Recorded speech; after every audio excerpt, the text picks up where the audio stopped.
Hello नमस्कार। तनहुँ जिल्ला अवस्थित व्यास नगरपालिका वडा नम्बर 14 अन्तर्गत पर्ने रुम्सी र हर्कपुरको जङ्गलको बिच सिमाना हुँदै निक्लिने हाम्रो केरेदी खोलादेखि सेती नदीमा जोडिने जुन छाँगा भनेर चिनिन्छ, हाम्रो यस हर्कपुर र रुम्सीको गाउँको बिचमा अवस्थित रहेको छ र सम्पूर्ण यस झरनालाई हेर्न आउने दर्शक शुभचिन्तकहरूलाई यस छाँगामा आएर अति सौन्दर्यता रहेको ठाउँ रहेको छ। हामी दमोलीबाट जम्मी हामी कति 9 किलोमिटर दमोलीदेखि 9 किलोमिटर र यहाँ आएर तपाईँको जलबराह मन्दिरबाट जम्मा हामी 300 करिब लगभग 100 मिटर 200 मिटरको दूरीमा रहेको एक्ले भट्टी जहाँ तपाईँको जलबराह मन्दिर छ। जलबराह मन्दिर हुँदै एक्ले भट्टीबाट आएर रिन्जाले मोटर मार्ग पनि रहेको छ। एउटा बस्ती रहेको छ हर्कपुरको सिमानामा, सामुदायिक वनको सिमानामा चाहिँ रिजल दी भन्ने एउटा जग्गा रहेको छ र त्यो जग्गाबाट अलिकति मात्र तपाईँको 100 मिटर अलिकति भित्र आइयो भने, जङ्गलभित्र पस्यो भने हर्कपुर र रुम्सीको सीमामा अवस्थित रहेको छ झरना।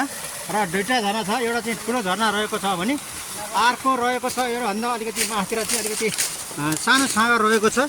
हिँड्नलाई चाहिँ अलिकति यतिखेर गाह्रै छ। भोलि भविष्यको दिनमा चाहिँ हामीले यस क्षेत्रलाई, यस ठाउँलाई पर्यटक स्थल बनाउनको लागि चाहिँ हाम्रो यो घण्टाबास हुँदै किरिङदीबाट रिन्जलदी मोटर मार्ग जोड्ने एउटा परिकल्पना सोचेका छौँ। यदि यो बाटो सबभन्दा बुद्धसिंह मार्गबाट हामीलाई हाम्रो व्यास नगरपालिका वार्ड नम्बर 14लाई जोडिने सबभन्दा छोटो दूरीमा रहेको बुद्धसिंह मार्गसँग जोडिने छोटो दूरीमा रहनेछ र त्यसले गर्दाखेरि यो मार्गलाई यदि हामीले मोटर मार्गलाई यहाँ घण्टाबास केशवटार वडा कार्यालयदेखि घण्टाबासबाट किरिङदी हुँदै यदि रिन्जलेसम्म हामी छिचल्न सकियो, यो बाटो हामीले त्यहाँसम्म हामीले तय गरेर अलिकति 200 मिटर मात्रै अलिकति अप्ठ्यारो रहेछ, जबकि हामीले जेसिबीले पनि खन्न सकिन्छ त्यस्तो अवस्था देखियो हैन। अलिकति आज सर्वे गर्न आएको थियौँ, एउटा सर्वेक्षण जस्तै हामी 3 जना साथी हामी आएका थियौँ र उहाँ मेरो साथी हुनुहुन्छ चक्रबहादुर थापा, उहाँ पनि आएर हामीलाई साथ दिनुभएको छ। र यहाँ आज गाइड सबभन्दा यो क्षेत्रमा चाहिँ अलिकति हिँड्ने चाहिँ रिजल्दीका हाम्रा मखन सर हुनुहुन्छ र उहाँले हामीलाई यो बाटो देखाउनको लागि उहाँले अति धेरै सहयोग गर्नुभएको छ। र अझै म तल्लो छाँगो, अलिक ठुलो छाँगोलाई म तपाईँलाई अलिकति व्यवस्थित राम्रोसँग देखाउन कोसिस गर्नेछु। किन भन्दाखेरि बाटो अलिकति असहजीकरण छ यतिखेर। भोलिको समयमा यो बाटो यदि यो मार्ग भोलि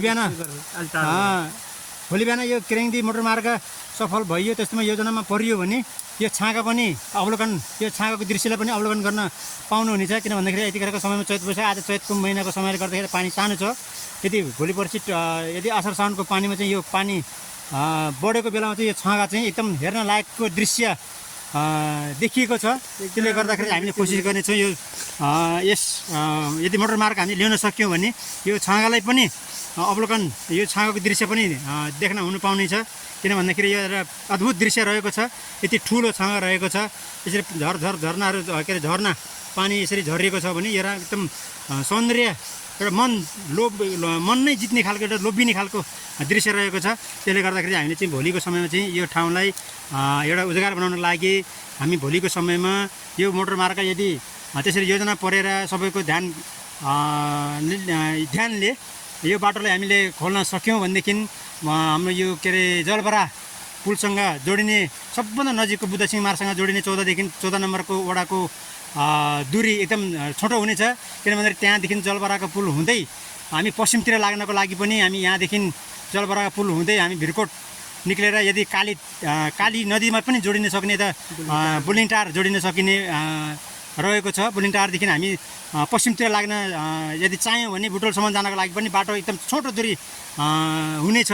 त्यसले गर्दाखेरि सबैले सक्दो सेयर गरेर यो ठाउँलाई, यो बाटोलाई यहाँ भोलिको समयमा चाहिँ यो बाटोलाई चाहिँ पहल गरिदिनको लागि सम्पूर्ण आफ्नो ठाउँमा रहेर यो क्षेत्रका वासीहरूले यो मोटर मार्गलाई चाहिँ खोल्नको लागि चाहिँ सबैले सहयोग र ठाउँमा साथीहरूले चाहिँ यो सन्देशहरू पुर्याइदिनुको लागि सम्पूर्ण दर्शकहरूलाई म अनुरोध गर्दै आजको यो झरनाको हामी यहाँ आइपुगेका छौँ।